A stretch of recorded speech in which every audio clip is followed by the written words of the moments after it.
মানে ঢেৰ মুৰ্গী মাৰিলে মানে প্ৰতিদিনে মুৰ্গী মাৰি 10টা 12টা ডেইলি মাৰে কেইটাকো মাৰে এই 10টালৈকে মাৰে তাৰমানে পোৱালি 10টা 12টা মাৰি থাকে হয় নেকি কিমান দিনৰ পৰা কৰি আছিলে এই এতিয়া মানে প্ৰায় মানে বছৰ বুলি ক'লেও হ'ল আৰু মানে মানে মাৰি থাকে এটা মানে আমাৰ ঘৰতে বুলি নহয় প্ৰতি ঘৰতে মাৰে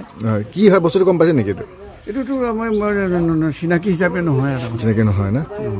যে বন বিভাগক গতাই দিছে আপোনালোকে বন বিভাগক গতাই দিছে বন বিভাগে যি কৰে আৰু পাৰিলে চিৰিয়াখানাত দি দিয়ক তেতিয়া ভাল হ'ব কি নাম আপোনাৰ মোৰ নাম সুৰেন দাস সুৰেন দাস আৰু হেৰি হিচাপে মধুৰাম দাস